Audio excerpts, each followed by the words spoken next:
Matter is a component constituting the ground for all influences and responding to these influences in varying proportions.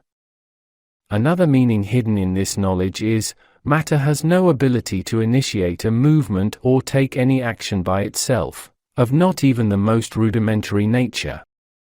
There is no possibility of anything occurring or being done by itself in it.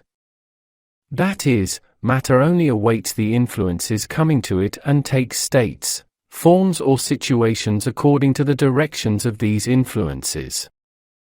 Therefore, if we think of any matter that is, let us assume, free of any influences, we have to accept that this matter will not have any form or state. We therefore call that matter which is isolated from all of its states and forms, which is beyond human understanding and imagination, amorphous or primary matter. So, in amorphous matter, A. There is no trace of any motion, it is the absolute and complete motionless state of matter.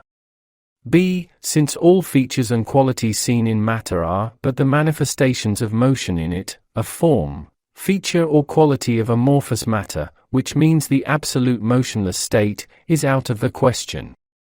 C. Since such a state cannot be comprehended, although amorphous matter exists, for humans, this is equivalent to saying that it does not exist.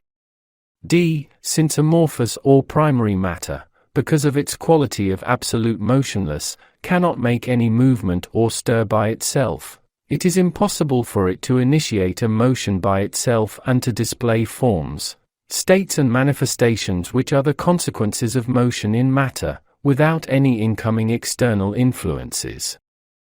Following this knowledge, it can easily be understood that those things that mankind understands and evaluate as matter are the manifestations of various motions, created by incoming external influences through the possibilities that exist within the constitution of matter, and not the amorphous matter itself. All these forms and situations, according to their states of fineness, roughness, simplicity or complexity, have sections that may become the focus for various understandings and views.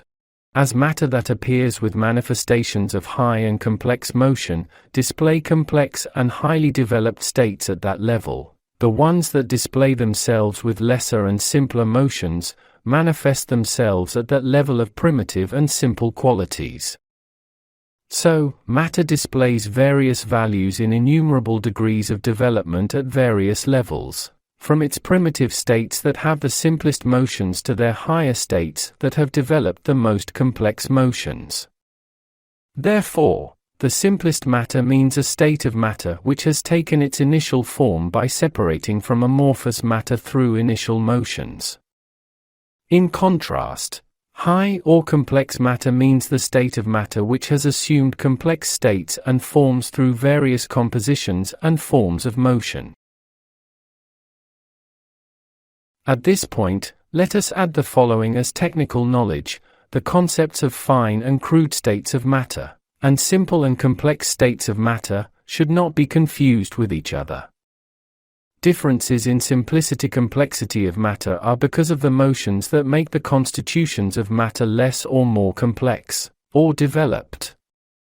If the matter combinations of a matter, the values that set up its constitution, namely the motions, are more enriched and complex, that matter becomes more complex and moves away from simplicity to the same extent.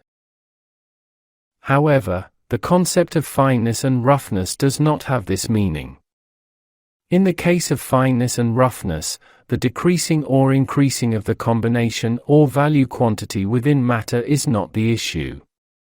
Thus the fineness or roughness of a matter does not show its state of development, that is, its degree of distance or proximity to amorphous matter. Sometimes, with the strong external influences, the bonds between the parts of a matter's mass increase and strengthen. These parts even become so close to each other that their motions become limited.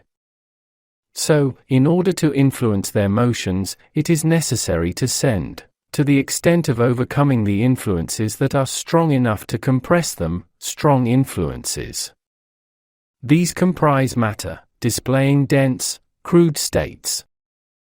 In contrast, if the bonds between parts of a matter's mass are weak, the loose bonds of these parts result in larger distances between them. And these parts are influenced by lesser and weaker influences. Therefore, to influence them becomes easier than influencing the previously mentioned rough matter, because the influences to hold them in this state are not strong. Because of this, it is possible to conquer them with more ease. And these are the fine matter that we call fluidic. So, simple or complex matter in every state can be refined or roughened without changing their stages. As an example of this, we can consider water. Its states of steam, water, and ice display differences in fineness and roughness among themselves. However, these three are but water matter, which is in equal distance to amorphous matter and is at the same stage of complexity. Similarly, a complex matter may sometimes be rougher than a matter which is, in contrast, simpler. For example, iron matter is more complex, but denser and rougher than oxygen. Mankind can see and understand the forms and states of a few rings of matter within certain limits of the motions that lie extended, in the chain of simplicity and complexity, between the lowermost and uppermost infinite points. When these forms and states reach a limit, in the sense of the scantiness or simplicity of their motions, as they are becoming primitive and descending, they start to move away from the perceptive field of human comprehension and eventually vanish completely. Similarly, as the rings of the chain of matter ascend and develop through motions which increase and become more complex, human comprehension again loses them completely after a certain point. This is because no human intellect or comprehension, which is bound to the brain substance of world matter, can comprehend the quality and quantity of the motions resulting in matter states that are neither below that limit nor above that limit. Therefore, mankind has been unable to afford to understand, other than a few rings in the infinitely extending chain of universe matter, and to make them the subject of tangible study pursuant to themselves. Nevertheless, the main reason that some people reject and deny the possibilities of some high material manifestations is just this.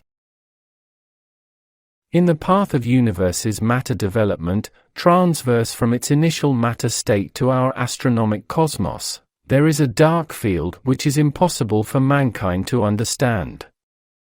This field is but a coarse, dispersed, amorphous mass. In this crude milieu, there are no formations of constituted matter. After this field, comes a range comprising the initial hydrogen atom that constitutes the beginning of the hydrogen cosmos.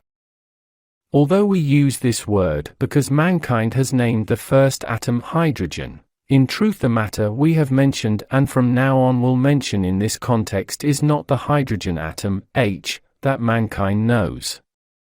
This atom known by mankind is a very developed, complex and advanced state of the atom. Mankind do not yet recognize this first hydrogen atom. The matter states and forms of our world and of our whole astronomic cosmos with its spheres, systems, nebulae have been made of various combinations of developed states of this hydrogen atom.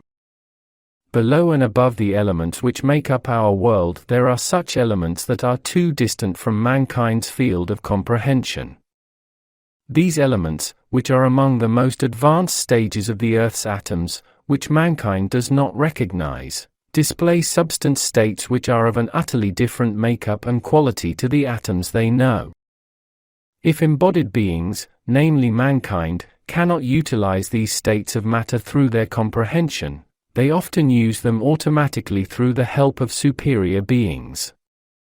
As a simple example of this, consider the thought vibrations that pass from one human to another. These thought vibrations are a matter state beyond the matter that mankind recognizes and which exists on Earth. Similarly, what is named as perisprit and has been named variously by the various spiritualist schools on Earth, but has been unable to be explained for ages is, again, one of the matter states that exist on the world but which are not known by mankind. As examples of these, some matter energies that exist on the world but which are again not recognized by mankind are sympathy, love, antipathy, begrudging, fear, joy, pride, envy, selfishness, which are explained away as subjective psychological states.